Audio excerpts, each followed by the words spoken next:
बिस्मिल्लाहिर्रहमानिर्रहीम। अस्सलाम वालेकुम जनाब। स्टोरी मैंने एक ही शेयर करनी है और स्टोरी यही है कि नेशनल सिक्योरिटी कमेटी का एलामिया आ गया है। उसका इजलास आज था, इजलास ख़त्म हो गया है, एलामिया आ गया है।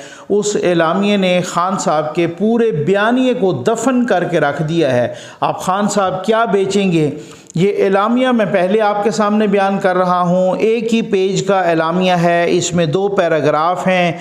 एक पैराग्राफ में बताया गया है कौन कौन शरीक हुआ, ये भी आपको बताना ज़रूरी है, और दूसरे ही पैराग्राफ में वो जिस्ट बयान किया गया है कि साजिश नहीं हुई है। अब मैं पहले ये बयान कर लूँ आपके सामने, उसके बाद इस पर मुफस्सल तफसील से इंशाअल्लाह तबसरा करते हैं, डिटेल्ड एनालिसिस और ज़बरदस्त किस्म का, दबंग किस्म का। Islamabad 22 April 2022 press release. Prime minister Shahbaz Sharif chaired 38th meeting of the national security committee of the cabinet today, यानी 38वीं मीटिंग नेशनल सिक्योरिटी कमेटी की, उसकी सदारत की वज़ीर आज़म पाकिस्तान जनाब शहबाज शरीफ साहब ने। The meeting was attended by, इसमें शरीक कौन कौन हुआ? The meeting was attended by federal ministers Khawaja Muhammad Asif, Rana Sanaullah, miss Maryam Aurangzeb, mister Ahsan Iqbal, minister of state miss Hina Rabbani Khar, chairman joint chiefs of staff committee general Nadeem Raza, chief of army staff general Qamar Javed Bajwa, chief of naval staff admiral Muhammad Amjad Khan Niazi, chief of air staff chief marshal Zaheer Ahmed Babar, former Pak ambassador to US mister Asad Majeed and senior civil and military officers. ठीक है, ये इसमें लिखा हुआ है, ये शरीक हुए। और सबसे बड़ी बात, असद मजीद साहब जिनके नाम पे बड़ा शोर गोगा हो रहा है कि जी ये मरासला उन्होंने भेजा था, वही जो अमेरिका में हमारे साबिक सफ़ीर थे, पिछली मीटिंग में वो नहीं थे, अब असद मजीद साहब इस मीटिंग में थे और असद मजीद साहब ने ही इस मीटिंग में ब्रीफिंग दी है। जितने भी शुरका थे, बाकी जो सिविल और मिलिट्री ऑफिसर, उनमें DGISI भी होता है, DGMI भी होता है, DGMO भी होता है वगैरह। ठीक है, अब उसके बाद दूसरा पैराग्राफ जिसमें सब कुछ बयान कर दिया गया है। The national security committee NSC discussed the telegram received from Pakistan Embassy in Washington। जो वाशिंगटन से टेलीग्राम मिला था उसको डिस्कस किया है नेशनल सिक्योरिटी कमेटी की इस मीटिंग में, उसको डिस्कस किया गया। वही मरासला जो असद मजीद साहब ने भेजा था। The former Pakistan ambassador to the US brief the committee on the context and the content of this Telegram.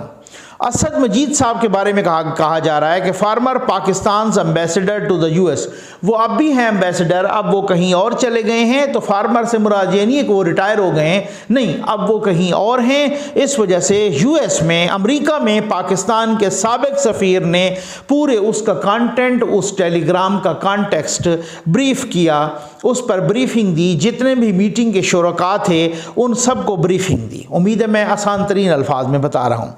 The National Security Committee, after examining the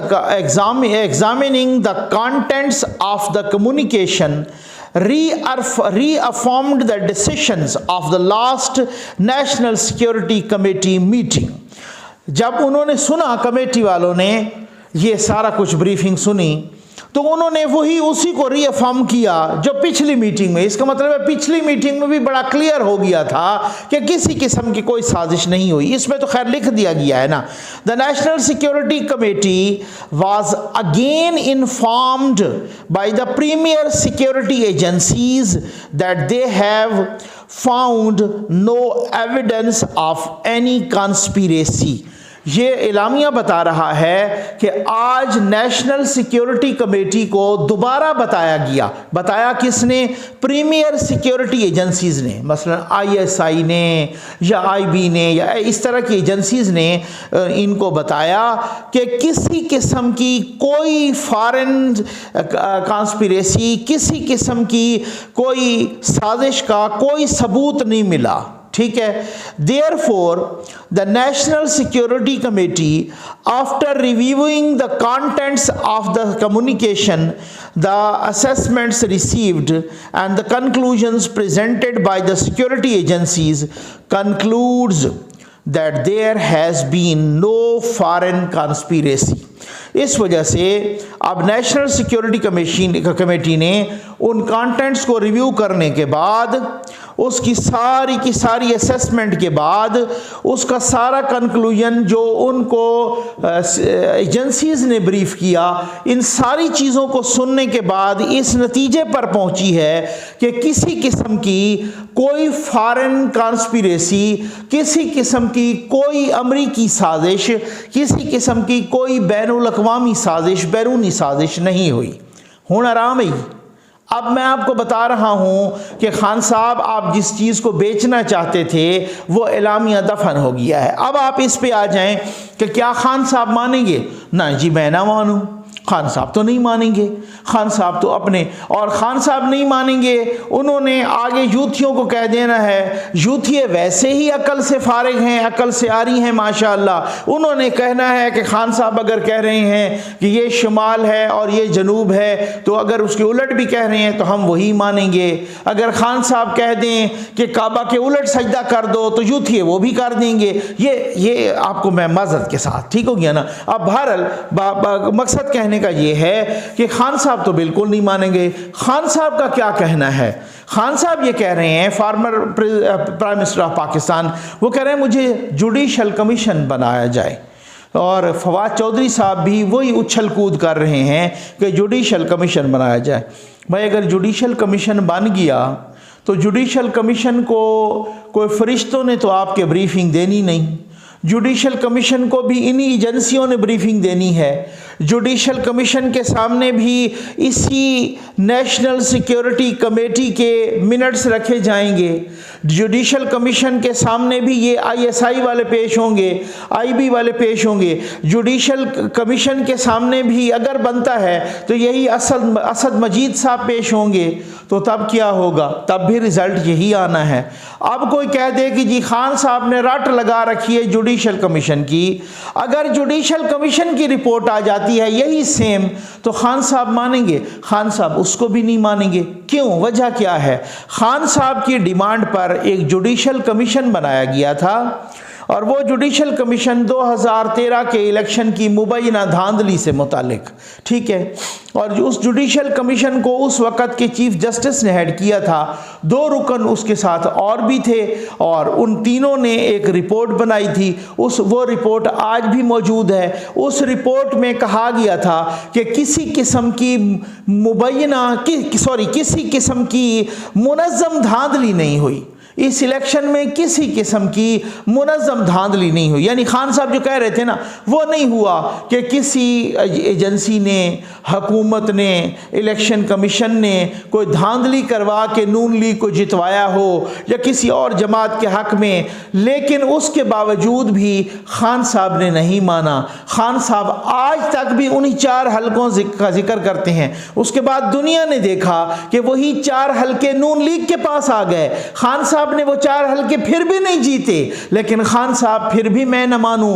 हालांकि इसहाक डार साहब ने मुझे भी बताया था, इसहाक डार साहब ने असम्बली के फ्लोर पे भी कहा था, इसहाक डार साहब ने मुझे ऑफ द रिकॉर्ड भी बताया, इंटरव्यूज़ में भी बताया कि ये हमारा तय पाया था कि अगर धांधली का कमीशन, जो जुडिशल कमीशन जो सुप्रीम कोर्ट के जजों पर मुश्तमिल है, अगर उसने कह दिया कि धांधली नहीं हुई इंतखाबात में, तो कम अज़ कम अगर आप माफ़ी नहीं मांगेंगे, तो आप असम्बली के फ्लोर पे खड़े होके जो आपने बड़े बड़े इल्ज़ामात लगाए वो इल्ज़ामात आप वापस लेंगे। खान साहब ने वो भी नहीं किया। तो ये जुडिशल कमीशन नहीं, मैं कहता हूं यहां पर एक ऐसा कमीशन बिल फर्ज मैं कहता हूं हाइपोथेटिकल, एक ऐसा कमीशन को ऐसी को खुदावंद करीम ऐसा कोई इस तरीके का अरेंजमेंट फरमा दे कि हजरत जिब्रील उसको हेड कर रहे हों, उस जुडिशल कमीशन को या उस कमीशन को, उस इंक्वायरी कमीशन को, और उसका नतीजा ये आ जाए कि किसी किस्म की कोई साजिश नहीं हुई। खान साहब ने तब भी नहीं मानना।